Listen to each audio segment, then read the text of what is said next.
Hello guys and welcome to a new crypto video of the most beautiful music instrument there is, the crypto violin. Guys, I hope you have an amazing day. I am back with some very interesting content that I found and I want to share this with you. I hope you're all ready. Without further ado, let's dive into the juicy and bullish content I have for you today. Guys, first of all, I saw this tweet from wheelchart.org. Breaking. Judge rules that Celsius users gave up legal rights to their BTC by using the platform, and all the $4.2 billion of crypto deposits are now property of Celsius. This is very strange to hear, but the old saying goes, not your keys, not your coins. So watch out, guys.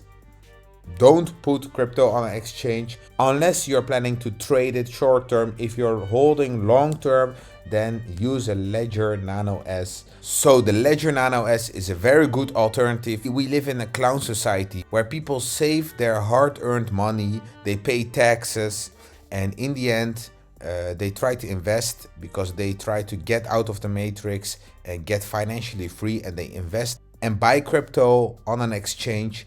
And then suddenly, when the exchange goes bankrupt, the judge rules that all the users gave up their legal rights and that all of those crypto is now property of the platform. It's crazy and it is out of this world.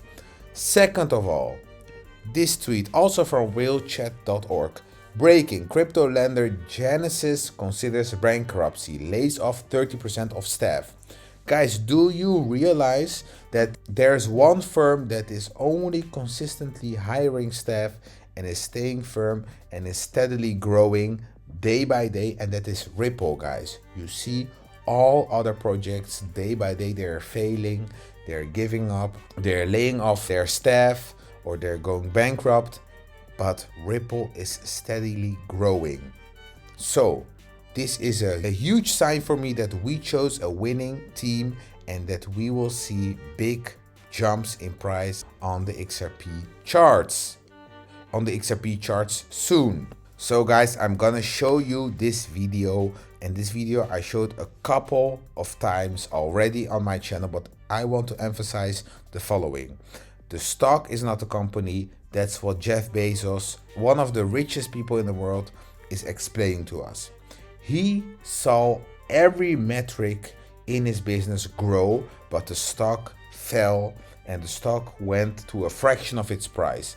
But he kept building and building and building, and then finally the stock price exploded. And that's what's happening with the XRP price right now. XRP is the superior crypto and the price is very low right now, but Ripple is building, the ecosystem is growing, the use cases get bigger and bigger, and then finally the price will go up.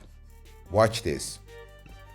Your stock at one point, I think, went to $100, but then it went down to $6 or something like that. At the peak of the internet bubble, our stock peaked somewhere around $113. Okay. And then after the internet bubble, busted open, our stock went down to $6. It went from 113 to 6 in less than a year. So my annual shareholder that year starts with a one-word sentence, and that one-word sentence is the word ouch. So most of those internet companies of the dot-com era are out of business. Yeah. You survived. What was it that made you to survive, and virtually the rest of them are gone? That whole period is very interesting because the stock is not the company and the company is not the stock. And so as I watched the stock fall from 113 to 6, I was also watching all of our internal business metrics, number of customers, profit per unit, everything you can imagine, defects, etc. Every single thing about the business was getting better and fast. And so as the stock price was going the wrong way, everything inside the company was going the right way. And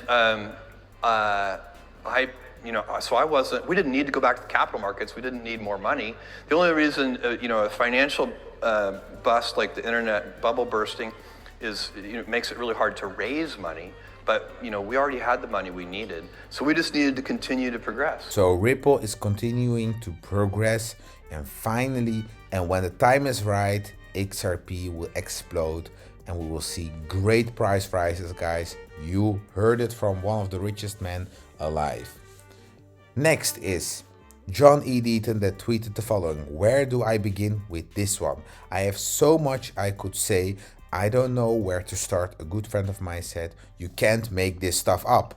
And it's a tweet from the US Securities and Exchange Commission. "Today we charged Randy Robertson, a former portfolio manager at BlackRock Advisors LLC, for failing to disclose a conflict of interest when the fund he managed invested millions of dollars in a film company with which he had a relationship." Well, guys, and people are outraged because there are so much conflicts of interests in the SEC divisions itself, and it's so corrupt there. And I will give you an example here. Mr. Huber from Leerzeit tweeted the following: Hey Gasparino, Eleanor Terrett, Andrew Ross Sorkin, and CNBC. Look, I understand that you can't report on everything, but here is watertight evidence of corruption and criminal behavior at the highest level of the SEC.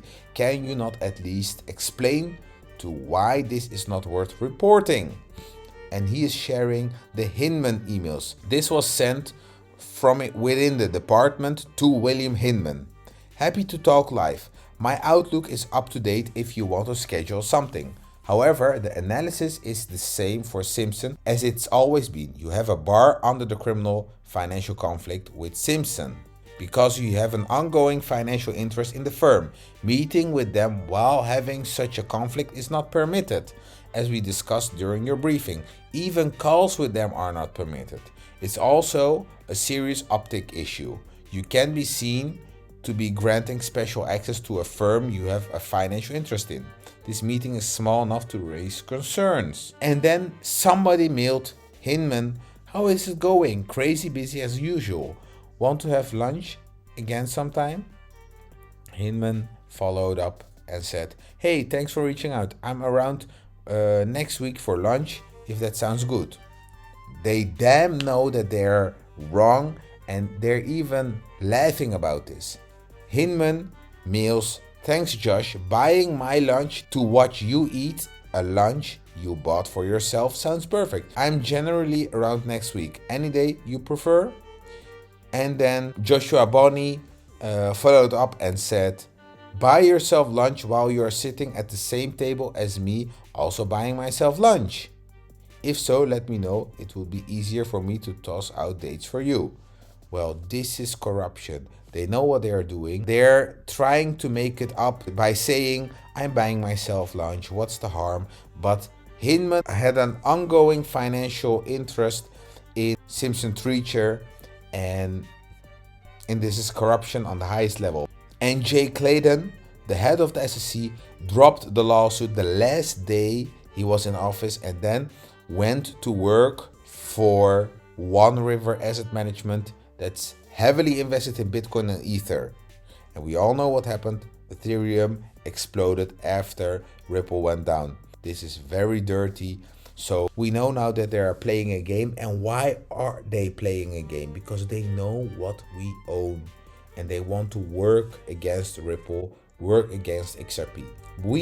Ripple is fighting back, and we are investing in XRP heavily. We are scooping up XRP at these prices, and I'm extremely bullish. I hope these articles and this content opened your eyes to the corruption and made you realize there's one true winner, and that's Ripple, and that's XRP. Have an amazing day. Bye bye.